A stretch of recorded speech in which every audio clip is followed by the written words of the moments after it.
The story starts with a girl who rushes home to play her favorite video game, but she gets hit by a truck. She wakes up in the body of a princess and collapses as the servants panic. It turns out she has been reincarnated as Princess Pride, the final boss of the game. Pride's character is destined to destroy the kingdom in 10 years and commit terrible acts before being stopped by the main character. As she lies in bed, her father, Prince Consort Albert, checks on her, mentioning that her mother, Queen Rosa, is worried. Pride knows Rosa is a powerful queen and that her sister, Tiara, is the game's main protagonist. Albert is surprised when Pride knows about Tiara, suspecting she has precognition, the same ability as Rosa. Pride realizes that this isn't how the game should go, and remembers that people in the kingdom are born with special powers. Precognition, the ability to see the future, is one of the most valuable powers and is usually given to the heir to the throne. Though Pride has the ability, she knows that she's supposed to be the villain who is eventually killed. She doesn't want the bad ending where Tiara or her love interest dies.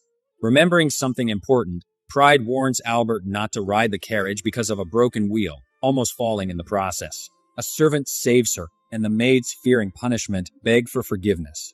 Pride apologizes to them, which shocks everyone since her character was cruel in the game. Albert later tells her she'll meet Tiara on her 6th birthday and that they will adopt a boy named Stale as her assistant. The next day, Pride notices the servants talking about how she has changed. She wonders if she can rewrite the game's story since her parents are alive when they should be dead by now.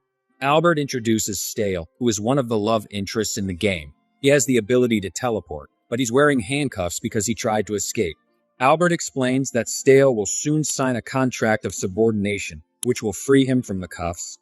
Pride remembers that in the game, she tricked Stale into signing a contract of loyalty, making him her slave. She worries that she won't be able to change the story.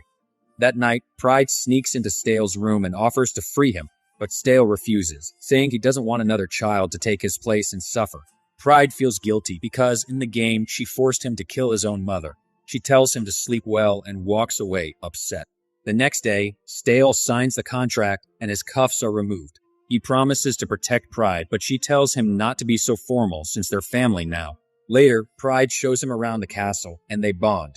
Stale falls sick from the stress and memories of his mother. Pride realizes how much Stale has suffered and cries, promising to protect him and everyone else. She tells Stale that if she ever becomes a terrible queen, he should kill her. Pride ends up sleeping in Stale's room, and he thinks about protecting her.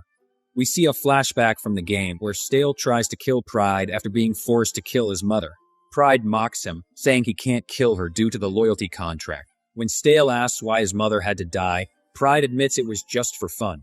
Stale, devastated, wants to die, but Pride commands him not to take his life, laughing as he suffers. Back in the real world, Stale wakes up and can't remember his dream.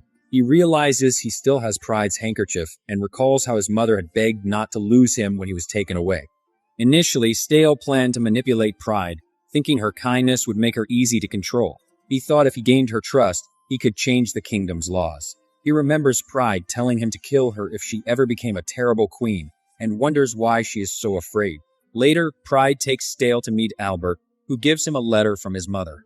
She is happy they can exchange letters, and Stale bursts into tears. Albert explains this was Pride's idea, and Stale's mother will receive money every month, though they can only exchange one letter per year.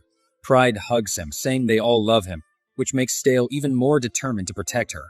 While writing his letter, Stale overhears people gossiping about Pride.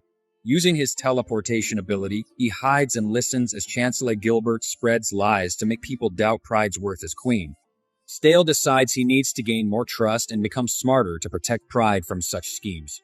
Stale is now fully loyal to Pride and vows not to let anyone else take the throne. Meanwhile, Tiara is nervous about meeting Pride and Stale at her birthday party. The next day, Pride and Stale make a grand entrance at the celebration. Stale introduces himself to Queen Rosa, pledging to support Pride as the next regent. Tiara meets Pride and calls her big sister, which touches Pride. Despite some jealousy over the attention Tiara gets, Pride resolves not to harm her. Stale also introduces himself to Tiara, saying it's an honor to be her brother and that he will support both her and Pride. The nobles cheer as the siblings join hands and pledge to protect the kingdom. Rosa announces that Pride's ability to see the future has awakened, officially naming her as the future queen. Chancellor Gilbert makes a rude comment that Tiara could have been queen if she had the same power, but Stale defends Pride. Albert quickly drags Gilbert away. Later, Pride reflects on how much Stale reminds her of Gilbert, which unsettles him. Rosa and Albert discuss how much Pride has grown since gaining her powers. Rosa is relieved that her earlier bad premonitions about Pride are fading. Afterward, Pride stands outside, staring at the sky, and vows to do everything she can to serve the kingdom and its people in the next 10 years. Stale is training in the garden when he overhears talk about marrying Pride, a common practice for adopted siblings in their world. Embarrassed, he loses focus. Tiara rushes over to treat his wounds, and Pride reflects on how, in the game, Stale develops feelings for Tiara. She wonders if that will happen in this world too, given how much things have already changed. To test her theory, she challenges the instructor to a duel. Though it's her first time using a sword, Pride defeats him with ease, realizing she has the same cheat abilities that made her character the final boss in the game. Stale is amazed by her strength and worries that she no longer needs him. Pride reassures him, telling him he will one day surpass her. Later, Pride goes to observe the Royal Knights. Vice Captain Clark welcomes her, explaining that Captain Roderick is away for joint military exercises. Stale finds the captain's absence rude, but Pride is understanding, confident in the knights' skills. As she watches them train, she recalls how her character used the knights for personal gain in the game. Suddenly, a knight informs Clark that Roderick's group has been ambushed. Clark wants to take Pride to safety, but she insists on overseeing the situation.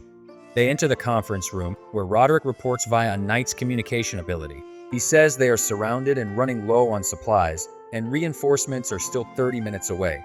Pride devises a plan, revealing that Stale can teleport objects up to his body weight if he knows the location. She organizes a supply drop, and Stale teleports food and weapons to the knights, boosting their morale. Roderick is impressed by Stale's hidden talent, but a knight suggests using Stale to drop bombs on the enemy. Pride firmly refuses, saying Stale's ability should never be used for violence. As reinforcements approach, Roderick warns that the ground near the cliffs is unstable. Pride suddenly recalls something from the game and orders the men to retreat, claiming she had a premonition that the cliff would collapse. Meanwhile, Roderick is trapped near the cliff, his leg caught under a boulder. Unable to free himself due to his slash nullification ability, he prepares for a final stand against the enemy. At that moment, Roderick's son arrives, urging his father to survive for his family. Surrounded, Roderick readies himself for a fight, but Pride tells Stale to teleport her to the battlefield. Though worried about her safety, Stale trusts her and teleports her directly into the battle.